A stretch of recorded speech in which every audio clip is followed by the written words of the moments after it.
حضرت ابن عباس رضی اللہ عنہ فرماتے کہ جب قرآن پاک میں آیت شریف والذین یکنزون الذهب والفضة نازل ہوئی تو صحابہ اکرم رضی اللہ عنہ آزمائن پر یہ آیتیں بہت شاک ہوئی، یعنی بہت ہی ایک جیسا کہ ایک جو چیز ہوتا ہے نا اپنا کو بڑا تعجب ہو جاتا ہے یا تو ڈر ہو جاتا ہے، وہ صحابہ اکرم رضی اللہ عنہ آزمائن پر یہ آیتیں بہت ہی شاک ہوئی تو حضرت عمر رضی اللہ عنہ نے فرمایا کہ اس مشکل کو میں حاصل کروں گا، یعنی حضرت عمر رضی اللہ عنہ نے اس کا مشکل کو وہ حاصل کریں گے تو وہ کیا کوشش کرتے آگے دیکھیں گے۔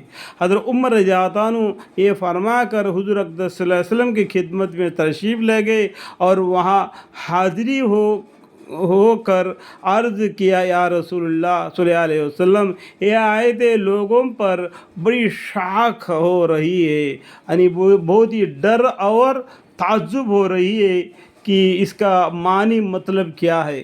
تو حضور اقدس صلی اللہ علیہ وسلم نے ارشاد فرمایا کہ اللہ تعالیٰ نے زکوٰۃ اس لیے فرض کی ہے تاکہ باقیہ مال کو عمدہ طور پر طیب بنا دے۔ طیب کا مطلب کیا ہے؟ پاک۔ اللہ تعالیٰ کون ہے؟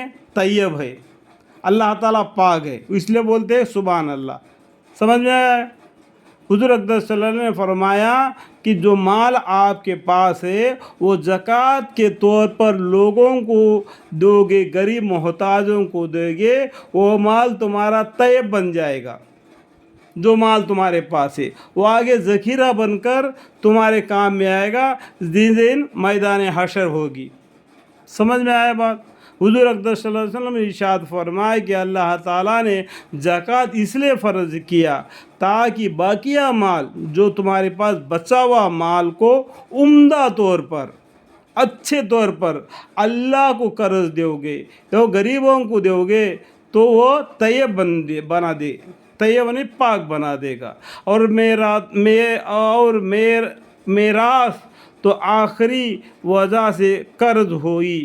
میراث مطلب کیا ہے؟ اور میراث تو آخر اس وجہ سے فرض ہوئی کہ مال بعد میں باقی رہے۔ تم حیات زندگی میں جو مال تم زکوٰۃ کے طور پر عمدہ مال طیب بناؤ دو گے وہ تمہارے لیے ملے گا، اور تم مال جمع کر کے مر جاؤ گے وہ کیا مال ہو جائے گا کہ وارثوں کا بن جائے گا، بیوی کو اتنا، بچوں کی اتنا، لڑکیوں کی اتنا۔ آپ لوگ سورہ میں نصاب پڑھو گے تو اپنی جائیداد کے بارے میں تو اس میں بولے اچھی طریقے سے اللہ تعالیٰ نے سمجھا دیے۔ مرنے کے بعد کیا ہو گیا؟ اب یہ وارثوں کا بن جاتا ہے۔ تو زندگی بھر مال جمع کر کے رکھ دیا، مارتے دم کہا دیا کہ یہ فلانا مدرسے کے لیے، یہ فلانا مسجد کے لیے۔ ابھی فلانا مدرسے کے لیے، فلانا مسجد کے لیے کچھ بھی نہیں، اب تمہارے لیے صرف وہ یہ جو لڈو بیچتا ہے نا وہ دکان کے پاس جا کے 2-3 kg لڈو لانا اور تمہارے نام کا فاتحہ دینا، بس یہی رہ گیا، کیونکہ وہ مال ابھی وارثوں کا بن گیا۔ تم مر جائے گا تو وہ کیا ہو گیا؟ وارثوں کا بن جائے گا۔ وہی تم حیات زندگی میں اللہ کے راستے میں خرچہ کر کے اس کو عمدہ طور پر طیب بنا دے گا تو وہ تمہارے لیے آخرت میں مل جائے گا۔ تو آخری اس وجہ سے فرض ہوئی کہ مال بعد میں باقی رہے۔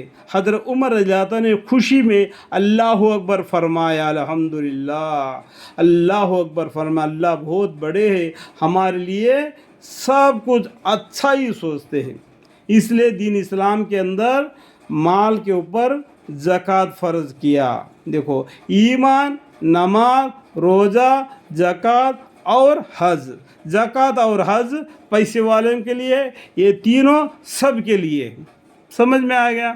پھر حضور اقدس صلی اللہ علیہ وسلم نے ارشاد فرمایا کہ میں بہترین چیزیں خزانہ کے طور پر رکھنے کی بتاؤں، وہ عورتیں ہیں جو نیک ہو کہ جب خاوند اس کو دیکھے تو اس کی طبیعت خوشی ہو جاوے، اور جب اس کو کوئی حکم کرے تو وہ اطاعت کرے، اور جب وہ کہے چلا جاؤ تو عورت خاوند کی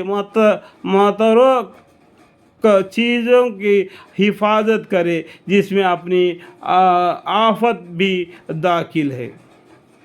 یہ یہاں تک کہ قرآن کریم کے آیتیں ہیں، اور اس کے بعد میں تفسیر معنی بہت سے، دیکھو کتنا بتایا، دیکھو اتنا پیجی ہے، اور یہی بتانے کے لیے آپ کو 5 منٹ کا وقت میرے کو لگ گیا، اور دیکھو اتنا ہے، یہاں تک ہے۔ اللہ تعالی ہمیں علم عطا فرمایا۔